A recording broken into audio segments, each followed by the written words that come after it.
Olá, tudo bem com vocês? Hoje, dia 307, nós vamos ler os capítulos 4, 5 e 6 do livro de João.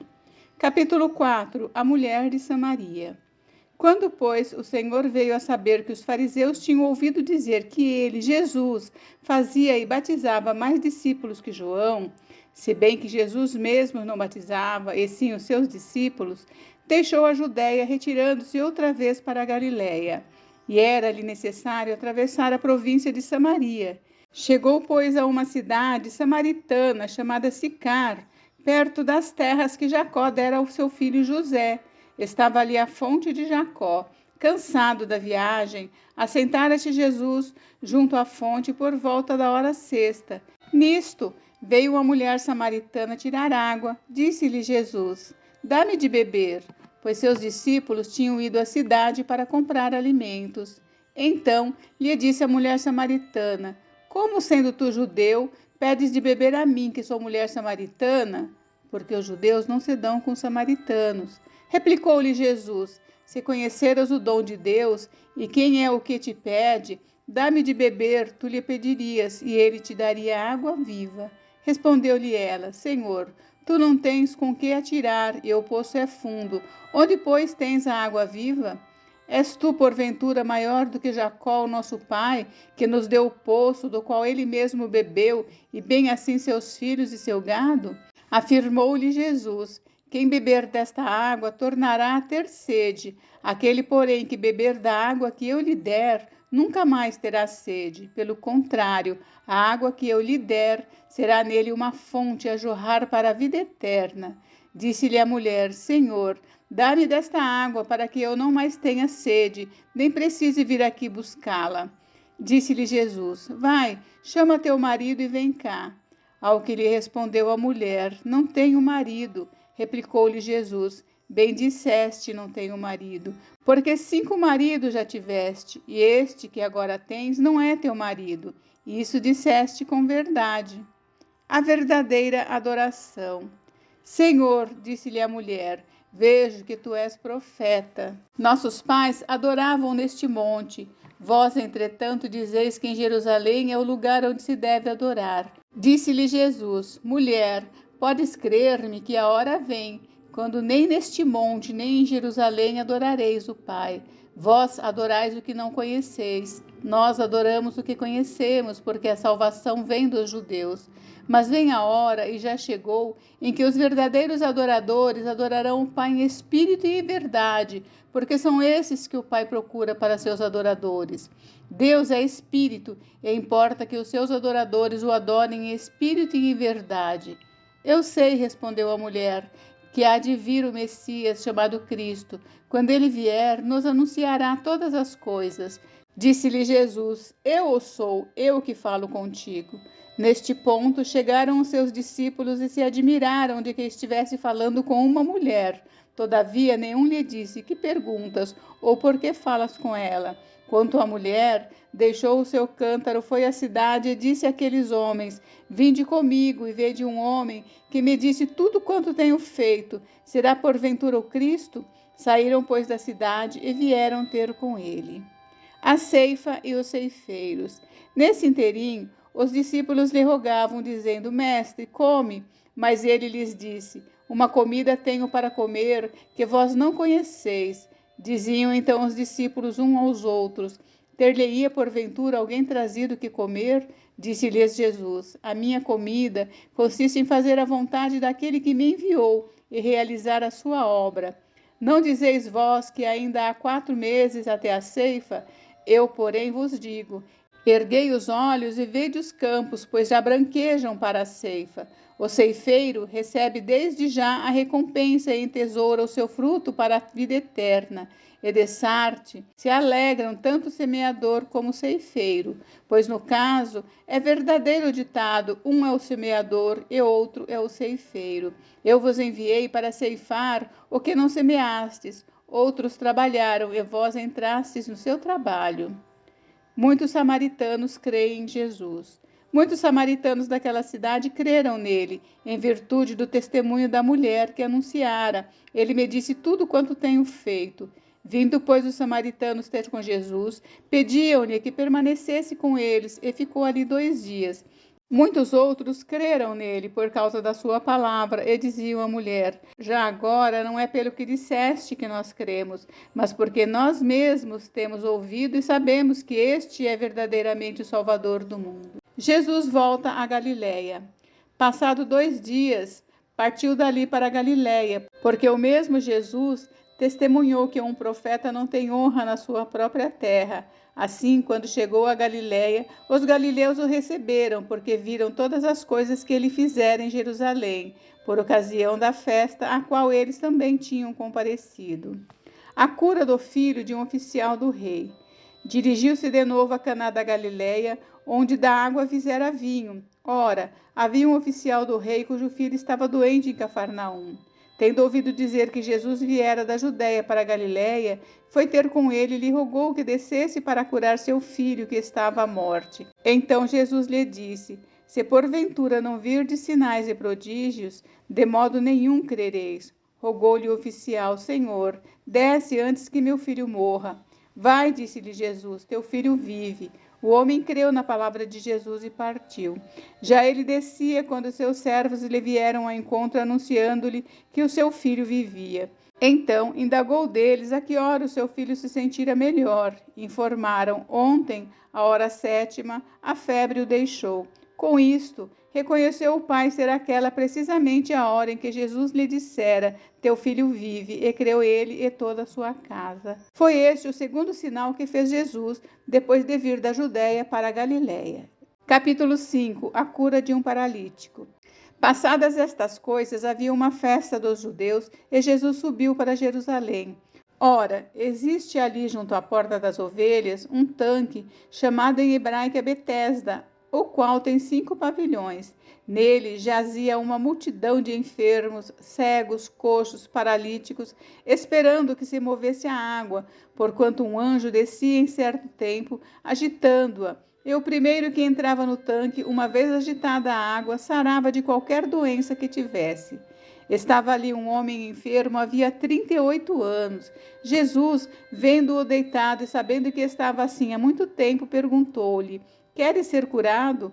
Respondeu-lhe o enfermo: Senhor, não tenho ninguém que me ponha no tanque quando a água é agitada, pois enquanto eu vou, desce outro antes de mim. Então lhe disse Jesus: levanta-te, toma o teu leito e anda. Imediatamente o homem se viu curado, e tomando o leito, pôs-se a andar, e aquele dia era sábado. Por isso disseram os judeus ao que fora curado: hoje é sábado, e não te é lícito carregar o leito. Ao que ele lhes respondeu: o mesmo que me curou me disse: toma o teu leito e anda. Perguntaram-lhe eles: quem é o homem que te disse: toma o teu leito e anda? Mas o que fora curado não sabia quem era, porque Jesus se havia retirado por haver muita gente naquele lugar.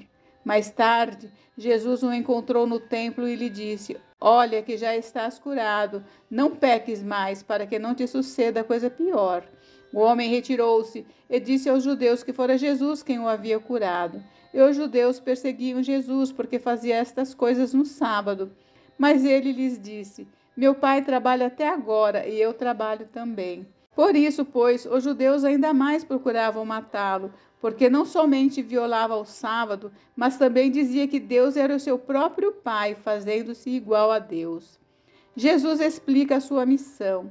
Então lhes falou Jesus: em verdade, vos digo que o filho nada pode fazer de si mesmo, senão somente aquilo que vir a fazer o Pai, porque tudo que este fizer, o filho também semelhantemente o faz. Porque o Pai ama o filho e lhe mostra tudo o que faz, e maiores obras do que estas lhe mostrará, para que vos maravilheis. Pois assim como o Pai ressuscita e vivifica os mortos, assim também o Filho vivifica aqueles a quem quer. E o Pai a ninguém julga, mas ao Filho confiou todo o julgamento, a fim de que todos honrem o Filho do modo porque honram o Pai. Quem não honra o Filho, não honra o Pai que o enviou. Em verdade vos digo: quem ouve a minha palavra e crê naquele que me enviou, tem a vida eterna, não entra em juízo, mas passou da morte para a vida. Em verdade, vos digo que vem a hora, e já chegou, em que os mortos ouvirão a voz do Filho de Deus, e os que a ouvirem viverão. Porque assim como o Pai tem vida em si mesmo, também concedeu ao Filho ter vida em si mesmo, e lhe deu autoridade para julgar, porque é o Filho do homem. Não vos maravilheis disto, porque vem a hora em que todos os que se acham nos túmulos ouvirão a sua voz e sairão. Os que tiverem feito bem, para a ressurreição da vida, e os que tiverem praticado o mal, para a ressurreição do juízo. Eu nada posso fazer de mim mesmo. Na forma porque ouço, julgo. O meu juízo é justo, porque não procuro a minha própria vontade, e sim a daquele que me enviou. Se eu testifico a respeito de mim mesmo, o meu testemunho não é verdadeiro. Outro é o que testifica a meu respeito, e sei que é verdadeiro o testemunho que ele dá de mim. Mandastes mensageiro a João, e ele deu testemunho da verdade. Eu, porém, não aceito humano testemunho. Digo-vos, entretanto, estas coisas para que sejais salvos. Ele era a lâmpada que ardia e alumiava, e vós quisestes por algum tempo alegrar-vos com a sua luz.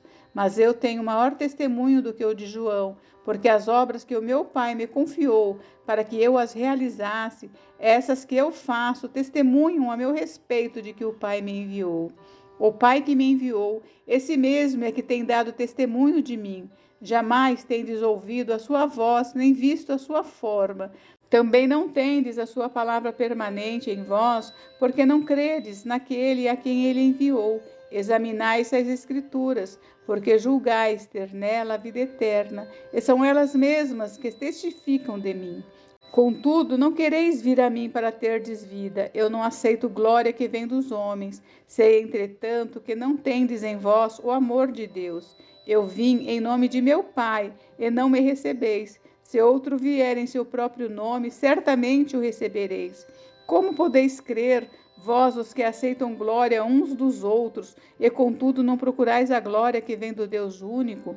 Não penseis que eu vos acusarei perante o Pai. Quem vos acusa é Moisés, em quem tendes firmado a vossa confiança. Porque se de fato cresceis em Moisés, também creríeis em mim, porque ele escreveu a meu respeito. Se, porém, não credes nos seus escritos, como crereis nas minhas palavras? Capítulo 6. A multiplicação de pães e peixes. Depois destas coisas, atravessou Jesus o mar da Galileia, que é o de Tiberíades. Seguia-o numerosa multidão, porque tinham visto os sinais que ele fazia na cura dos enfermos. Então, subiu Jesus ao monte e assentou-se ali com os seus discípulos. Ora, a Páscoa, a festa dos judeus, estava próxima. Então, Jesus, erguendo os olhos e vendo que grande multidão vinha ter com ele, disse a Filipe: Onde compraremos pães para lhes dar a comer? Mas dizia isto para o experimentar, porque ele bem sabia o que estava para fazer. Respondeu-lhe Filipe: Não lhes bastariam 200 denários de pão para receber cada um o seu pedaço. Um dos seus discípulos, chamado André, irmão de Simão Pedro, informou a Jesus: Está aí um rapaz que tem 5 pães de cevada e 2 peixinhos, mas isto que é para tanta gente? Disse Jesus: Fazei o povo assentar-se, pois havia naquele lugar muita relva. Assentaram-se, pois, os homens em número de quase 5.000. Então Jesus tomou os pães e, tendo dado graças, distribuiu-os entre eles, também igualmente os peixes, quanto queriam. E quando já estavam fartos, disse Jesus aos seus discípulos: Recolhei os pedaços que sobraram, para que nada se perca. Assim, pois, o fizeram e encheram 12 cestos de pedaços dos 5 pães de cevada que sobraram aos que haviam comido. Vendo, pois, os homens o sinal que Jesus fizera, disseram: Este é verdadeiramente o profeta que devia vir ao mundo.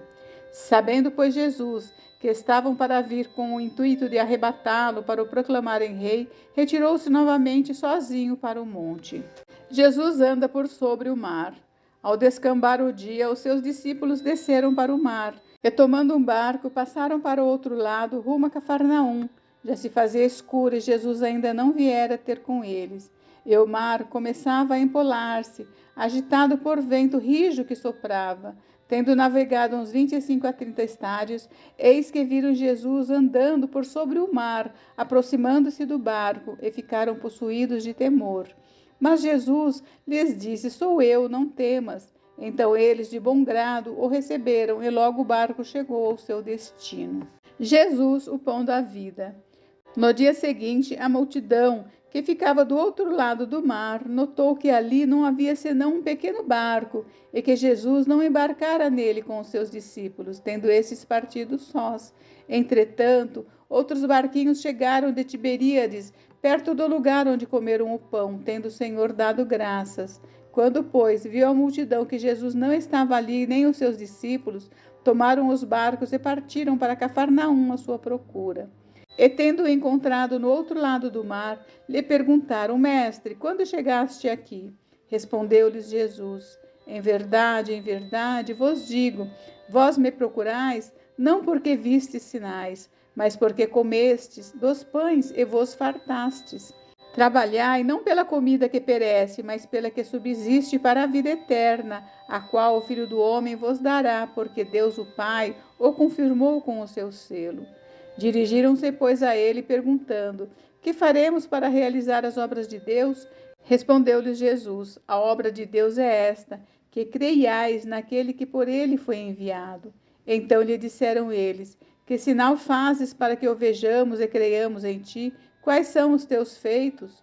Nossos pais comeram o maná no deserto, como está escrito: Deu-lhes a comer o pão do céu. Replicou-lhes Jesus: em verdade vos digo, não foi Moisés quem vos deu o pão do céu. O verdadeiro pão do céu é meu Pai quem vos dá. Porque o pão de Deus é o que desce do céu e dá vida ao mundo. Então lhe disseram: Senhor, dá-nos sempre desse pão. Declarou-lhes, pois, Jesus: Eu sou o pão da vida. O que vem a mim jamais terá fome, e o que crê em mim jamais terá sede. Porém, eu já vos disse que, embora me tenhais visto, não credes. Todo aquele que o Pai me dá, esse virá a mim. E o que vem a mim, de modo nenhum o lançarei fora. Porque eu desci do céu não para fazer a minha própria vontade, e sim a vontade daquele que me enviou. E a vontade de quem me enviou é esta, que nenhum eu perca de todos os que me deu. Pelo contrário, eu o ressuscitarei no último dia. De fato, a vontade de meu Pai é que todo homem que vir o Filho e nele crer tenha vida eterna, e eu o ressuscitarei no último dia. A murmuração dos judeus. Murmuravam, pois, dele os judeus, porque dissera: Eu sou o pão que desce do céu. E diziam: Não é este Jesus, o filho de José? Acaso não lhe conhecemos pai e mãe? Como, pois, agora diz: Desci do céu? Respondeu-lhes Jesus: Não murmureis entre vós. Ninguém pode vir a mim se o Pai que me enviou não o trouxe, e eu o ressuscitarei no último dia. Está escrito nos profetas, e serão todos ensinados por Deus. Portanto, todo aquele que da parte do Pai tem ouvido e aprendido, este vem a mim. Não que alguém tenha visto o Pai, salvo aquele que vem de Deus, este o tem visto. Em verdade vos digo, quem crê em mim tem a vida eterna. Eu sou o pão da vida. Vossos pais comeram o maná no deserto e morreram. Este é o pão que desce do céu, para que todo o que dele comer não pereça. Eu sou o pão vivo que desceu do céu. Se alguém dele comer, viverá eternamente. E o pão que eu darei pela vida do mundo é a minha carne. Disputavam, pois, os judeus entre si, dizendo: Como pode este dar-nos a comer a sua própria carne? Respondeu-lhes Jesus: em verdade vos digo, se não comerdes a carne do Filho do Homem e não beberdes do seu sangue, não tendes vida em vós mesmos. Quem comer a minha carne e beber o meu sangue tem a vida eterna, e eu o ressuscitarei no último dia. Pois a minha carne é verdadeira comida, e o meu sangue é verdadeira bebida. Quem comer a minha carne e beber o meu sangue permanece em mim, e eu nele.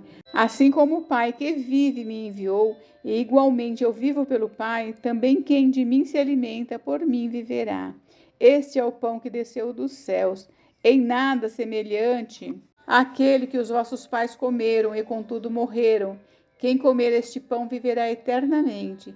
Estas coisas disse Jesus quando ensinava na sinagoga de Cafarnaum. Os discípulos escandalizados. Muitos dos seus discípulos, tendo ouvido tais palavras, disseram: Duro é esse discurso, quem o pode ouvir? Mas Jesus, sabendo por si mesmo que eles murmuravam a respeito de suas palavras, interpelou-os: Isso vos escandaliza? Que será, pois, se virdes o Filho do Homem subir para o lugar onde primeiro estava? O Espírito é o que vivifica, a carne para nada aproveita. As palavras que eu vos tenho dito são espírito e são vida. Contudo, há descrentes entre vós, pois Jesus sabia desde o princípio quais eram os que não criam e quem o havia de trair. E prosseguiu: Por causa disto é que vos tenho dito: ninguém poderá vir a mim se pelo Pai não lhe for concedido. Muitos discípulos se retiram. À vista disso, muitos dos seus discípulos o abandonaram e já não andavam com ele. Então perguntou Jesus aos 12: Porventura, quereis também vós outros retirar-vos? Respondeu-lhe Simão Pedro: Senhor, para quem iremos? Tu tens as palavras da vida eterna, e nós temos crido e conhecido que tu és o Santo de Deus. Replicou-lhes Jesus: Não vos escolhi eu em número de 12? Contudo, um de vós é diabo. Referia-se ele a Judas, filho de Simão Iscariotes, porque era quem estava para traí-lo, sendo um dos 12. Gente, encerramos por hoje, mas amanhã tem mais. Fiquem com Deus, Deus abençoe vocês. Até amanhã. Beijos, beijos.